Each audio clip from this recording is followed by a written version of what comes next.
Everyone, good morning. आज हम एक न्यू चैप्टर स्टार्ट करने जा रहे हैं क्लास 12th का business studies, that is chapter number 3 business environment. और जो फर्स्ट टॉपिक हम उसमें कवर करेंगे वो है features of business environment. Features of business environment. If question comes in your board exams, what you have to write? You simply have to write stir duck. Stir duck. Now, what is stir duck? Stands for STIR. Stir duck. Stands for S is for specific and general force. T is for totality of external forces. I stands for interrelatedness. R stands for relativity. D stands for dynamic nature, U stands for uncertainty, C stands for complex. Now, what we have to write S specific and general force मैं थोड़ा सा explain करूंगी क्योंकि ये revision series है हमारी, तो हम इसमें बहुत ज़्यादा डिटेल में एक्सप्लेनेशन मैं नहीं करूंगी। बोर्ड एग्जाम्स के टाइम आपको शॉर्ट में जो लास्ट वन शॉट रिविजन करना होता है, ये सारे वीडियोस उस पर्पज से हैं। सो फर्स्ट है स्पेसिफिक एंड जनरल फोर्स। जितने भी फोर्सेस हमें डायरेक्टली हिट करते हैं, अफेक्ट करते हैं, वो कहलाते हैं स्पेसिफिक फोर्स। जैसे हमारे इन्वेस्टर्स, हमारे कस्टमर्स, जो फोर्सेस सबको इक्वली हिट कर रहे हैं, अफेक्ट कर रहे हैं, वो कहलाते हैं जनरल फोर्स। जैसे पॉलिटिकल या इकोनॉमिकल कंडीशंस, कोई गवर्नमेंट ने टैक्सेस बढ़ा दिए हैं तो वो सबको इक्वली अफेक्ट करेंगे, तो वो आते हैं जनरल फोर्सेस के अंदर। नेक्स्ट है टोटलिटी ऑफ एक्सटर्नल फोर्स। बाहर के एनवायरनमेंट में जितने भी फोर्सेस हैं, जो सब मिलके इन एग्रीगेट हमें, हमारे बिजनेस एंटरप्राइज को अफेक्ट कर रहे हैं, तो इसीलिए हम उसको बोलेंगे totality of external force in aggregation, जो हमें अफेक्ट कर रहे हैं। I is for inter relatedness.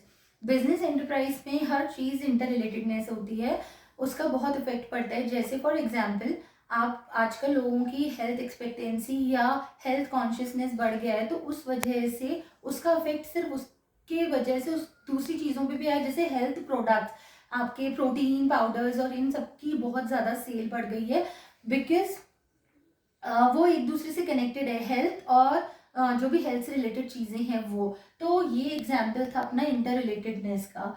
Are is for relativity. Relativity है कि हर रीजन में, हर कंट्री में आपके जो डिफर करती है सारी चीज़ें, और इनफैक्ट कंट्री टू कंट्री तो डिफर करती है, और रीजन, एक सिंगल कंट्री में भी रीजन टू रीजन भी डिफर करती है जो सारी आपकी फोर्सेस होते हैं वो। डायनेमिक नेचर, बाहर का नेचर जो है वो बिल्कुल डायनेमिक है, बहुत ज़्यादा आप बिल्कुल भी प्रिडिक्ट नहीं कर सकते हो, हर दूसरे मिनट पे चेंज होता है। जैसे कि फैशन इंडस्ट्री हो गया या फिर आपके टैक्सेस हो गए, तो अनप्रिडिक्टेबल है पूरा। तो डायनेमिक और अनसर्टेनिटी काइंड ऑफ सेम है कि डायनेमिक मतलब चेंजिंग एनवायरनमेंट है, आप बिल्कुल उसको कुछ भी करके प्रिडिक्ट नहीं कर सकते हो। अनसर्टेनिटी में भी यही है कि बाहर का, अनसर्टेनिटी और डायनेमिक एक दूसरे से कनेक्टेड है इन द वे कि बाहर का नेचर क्योंकि डायनेमिक है, इसीलिए बिजनेस फोर्सेस सारे अनसर्टेन है। फैशन, रातों रात फैशन चेंज हो जाता है, आईटी इंडस्ट्री में रातों रात सारी टेक्नोलॉजी चेंज हो जाती है, ये सब क्या है, ये डायनेमिक भी है और ये अनसर्टेनिटी में भी आएगा।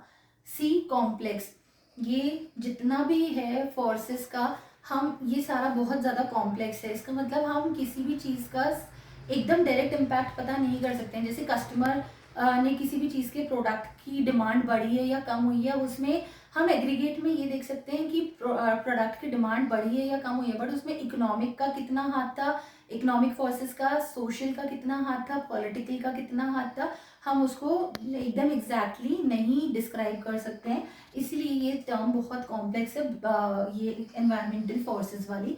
सो ये एक वन शॉट रिविजन था जिसमें आपको मैंने 2-3 लाइनर्स के एक्सप्लेनेशन दिए, एंड इसको याद करने का मैंने आपको तरीका बताया है कि फीचर्स ऑफ बिजनेस एनवायरनमेंट का आपको आंसर लिखना है स्टर डक, बट स्टर डक का जो फुल फॉर्म है वो आपको याद रखना है।